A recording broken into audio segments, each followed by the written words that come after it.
Assalamualaikum warahmatullahi wabarakatuh. दोस्तों, my name is Zameer Ahmed Khan and I welcome you all to my YouTube channel and I hope कि सभी लोग खैरियत से होंगे।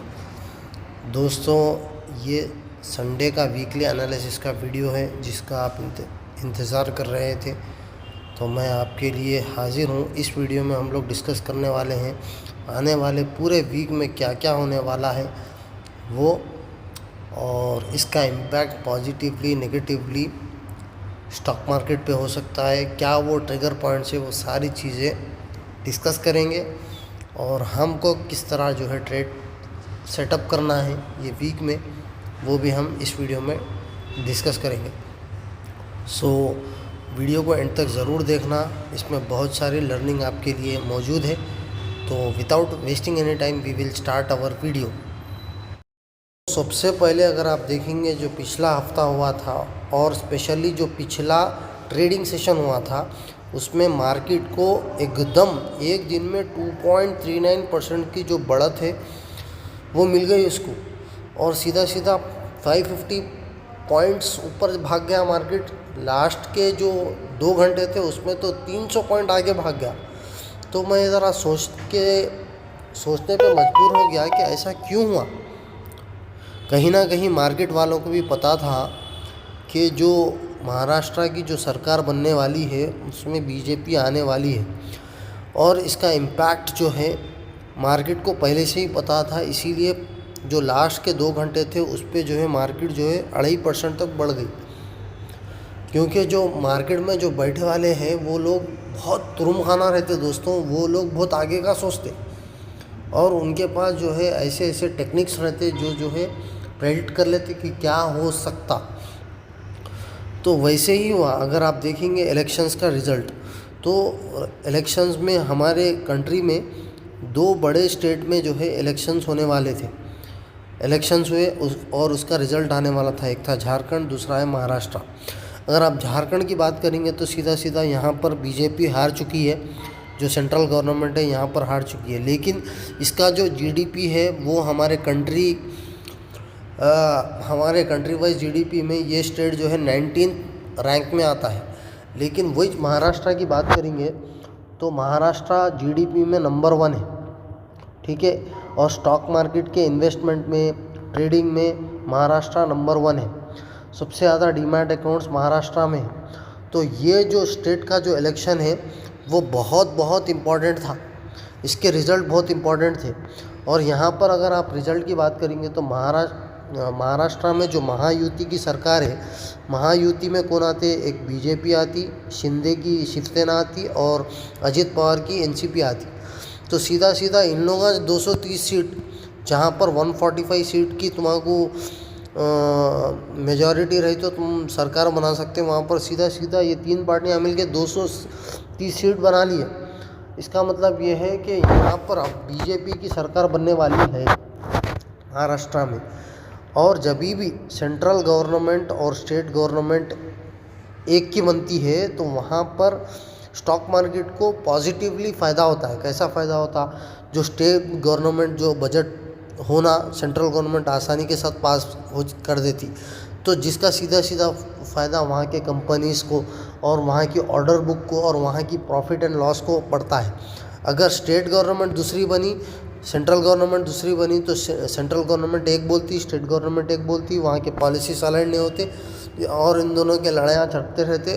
उतने में टर्म ख़त्म हो जाता, जिसकी वजह से कंपनीज़ को जो है झेलना पड़ता नुकसान, और इसका असर सीधा सीधा ऑर्डर बुक पे और प्रॉफिट एंड लॉस पे होता है, ठीक है।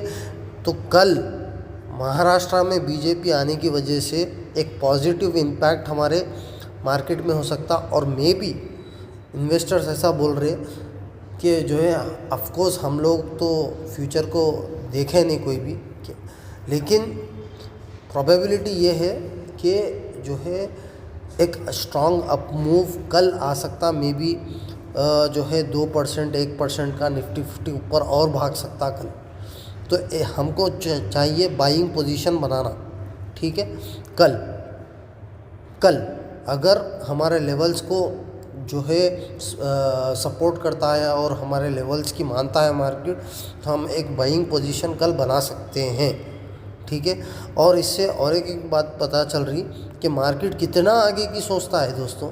उसको कहीं ना कहीं पता था कि बीजेपी की सरकार बन जाएगी महाराष्ट्र में, तो उसी की वजह से जो है यहाँ के इन्वेस्टर्स जो है पैसा ऑलरेडी लगा चुके हैं और ऑलरेडी 2.3% ऊपर निफ्टी भाग चुका है। तो मार्केट इज़ रियली सुप्रीम, और इसमें जो बैठने वाले हैं वो बहुत बहुत रूम खाना और बहुत बहुत आगे की सोचते हैं, वो दूर अंदेशी से काम करते हैं वो लोग। और हमारी सोच जो है छोटी रहती है, हमारी रिटेल इन्वेस्टर की सोच बहुत छोटी रहती है। हम आगे का नहीं सोचते, हम आज का खाना मिल गया तो बस। तो ये चीज़ें हैं, तो उसके हिसाब से हमको कल का दिन और कल का हफ्ता प्लान करना है। दोस्तों जो अगला जो सेगमेंट है वो है FII DII डेटा, जो हमारे लिए बहुत इम्पोर्टेंट है देखना। अगर FII DII की बात करेंगे तो फ्यूचर्स, इंडेक्स फ्यूचर्स में तो ख़रीदी FII चालू कर दी है, लेकिन कैश मार्केट की अगर आप बात करेंगे तो अभी भी उनका बेचना चालू है। और लेकिन अच्छी बात यह है कि जो 22 नवंबर के दिन जो मार्केट भागा 2% के ऊपर, उसमें बहुत कम माल FII ने बेचा। अभी तक का जो जितना भी माल इन लोगों ने बेचा, उसमें सबसे कम जो माल था वो कल ही का माल था, जो कि जो है 1200 करोड़ का माल है, ठीक है। और अच्छी बात यह है कि DII का जो ख़रीदी है वो तो चालू ही है। तो मे भी ऐसा हो सकता है कि इससे ये अंदाज़ा लगाया जा सकता है कि अब FII जो है मार्केट में उतरने के लिए जो है मे भी रेडी हो रहे होंगे। और अगर FII कल आ जाते तो जो ट्रेंड हमारा जो नीचे की तरफ जा रहा था, मे भी यहाँ से रिवर्सल आ सकता। प्रोबेबिलिटी है, लेकिन बोल नहीं सकते। अब ये तो वक्त ही पता चलेगा। और कल का तो मोस्टली अपमूव होने वाला है, लेकिन मंगल से फिर क्या होता नहीं बोल सकते, क्योंकि बोलते मार्केट कैसा चलता, मार्केट चलता वैल्यूएशंस पे, मार्केट चलता जो है ग्रोथ पे, कंपनीज़ के ग्रोथ पे, ठीक है। हाँ, जो है शॉर्ट टर्म टाइम पे जो है मार्केट हलचल करेगा, ऊपर को जाएगा नीचे को आएगा, लेकिन जो असल उसकी जो चाल है जो है वो है वैल्यूएशंस की और ग्रोथ की। अगर कंपनीज़ के वैल्यूएशंस अच्छे होंगे, कंपनी की ऑर्डर बुक अच्छी होगी और निफ्टी 50 के जितने भी कंपनीज है वो अच्छे होंगे, तो डेफिनेटली वो पॉइंट पे आएगा जहाँ पर जो है मार्केट को जहाँ पर होना चाहिए वो पॉइंट पे मार्केट आके ही रहेगा। और जो आजू बाजू का जो हालात है, एटमॉस्फेयर है, वो जो है वो तेज रहते। अब जो है अब इलेक्शंस के बाद जो है बजट आ जाता, बजट तो भी आ जाता, या नहीं तो कुछ तो भी कहीं तो भी वार तो भी हो जाता, या नहीं तो कुछ तो भी पॉलिसीज आ जाते, कुछ तो भी होते रहता। परसों अडानी का हुआ, मार्केट हलचल करी, 1-1.5% डाउन थी, ठीक है। तो ऐसा अब अडानी का भी जो है अब नेक्स्ट वीक में समन अडानी साहब जो है मार्केट के कोर्ट में पेश होने वाले, तो मे बी वो टाइम पे शॉर्ट टर्म लेवल के लिए मार्केट जो है हलचल करेगा। लेकिन जो है जहाँ उसको आना है, जो पॉइंट पे उसको आना है, वो पॉइंट पे मार्केट आके ही रहेगा। तो ये अंदर की बात है जो बहुत कम लोग आपको बताते हैं।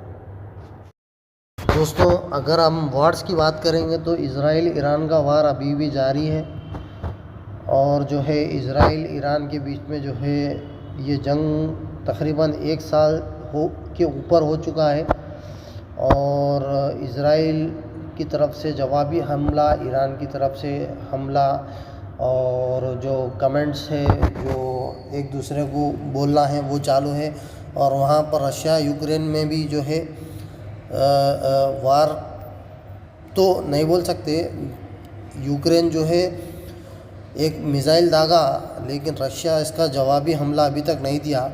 अगर देखा गया तो यूक्रेन बालिश भर का भी नहीं है रशिया के सामने, और रशिया जो है मसल सकता उसको चिमटी के वैसा, लेकिन रशिया जो है अभी खामोश बैठे हुआ है। अगर रशिया भी हमला करता है, लेकिन यूक्रेन को क्या है, जो बाइडन का सपोर्ट है। अब कई को बोलते हो यूक्रेन का यूएस का सपोर्ट है, क्यों बोलते हो, ट्रम्प बाबा अभी प्रेसिडेंशियल रोल पे नहीं आए, उनका टर्म जो है जनवरी से स्टार्ट होने वाला है। अभी भी प्रेसिडेंट यूएस के जो बाइडन बाबा छे, तो जो बाइडन जो है जाते आते पूरी तबाही मचा के जाना वैसा सोच रही कि क्या आएगी।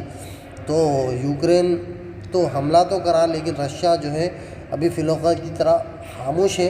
अगर जवाब में रशिया भी हमला करेगा तो यहाँ पर चीज़ें बिगड़ सकती, तो ये भी हमको चेक में रखना है, ठीक है।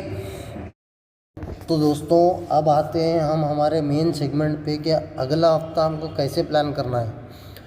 तो दोस्तों ये तमाम हालात को मद्देनज़र रखते हुए अगर हम देखेंगे तो कल का जो ग्रीन कैंडल बना था उसकी वजह से मे बी मार्केट यहाँ पर दो चीज़ें हो सकती हैं। मार्केट ऑलरेडी ऊपर भाग गया या और भागना है मार्केट को ऊपर, ठीक है। अगर मार्केट को और ऊपर भागना है तो मे बी कल एक गैप अप ओपनिंग हो सकती। गैप अप ओपनिंग होकर ये जो है ऊपर भी जा सकता है या नीचे को भी जा सकता। तो हमारा जो लेवल है वो है 24,000 का, ठीक है। 24,000 का जो लेवल है वो अगर तोड़ के ऊपर की तरफ जाता है तो मार्केट थोड़ा यहाँ पर 1% का अपमूव हमको मिल सकता है, ठीक है। और अगर जो है नीचे का जो लेवल है हमारा जो है कि 23,600 का जो लेवल है वो अगर तोड़ता है तो हम ये बोल सकते हैं कि मार्केट यहाँ पर कंसोलिडेट होगा।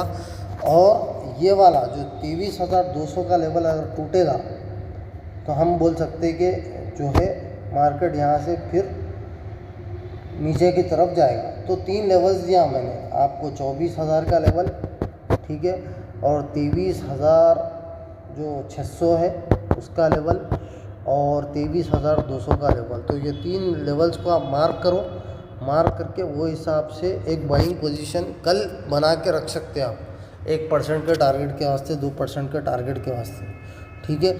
तो ये सारी चीज़ें थी।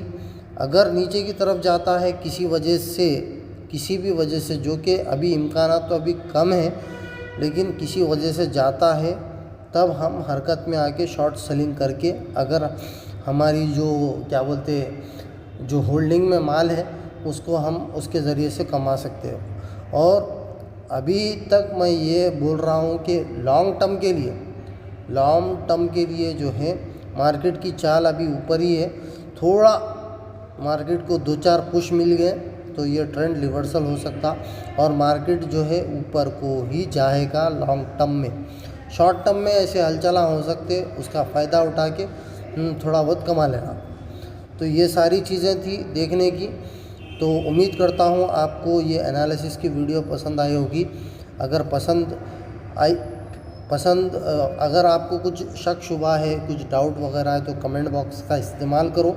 When I get time I will definitely reply to your comment and also और क्विकली मुझे कुछ अपडेट देना है तो मैं कम्युनिटी बॉक्स का इस्तेमाल करता रहूँगा, तो उसको भी आप देखते रहो और वहाँ पर भी आप कमेंट कर सकते, कुछ भी आपको पूछना है। तो that's it from my side. मैं मिलता हूँ अगली वीडियो में, तब तक के लिए अपना खूब ख्याल रखिएगा। अल्लाह हाफिज़। अस्सलामु अलैकुम व रहमतुल्लाहि व बरकातहू।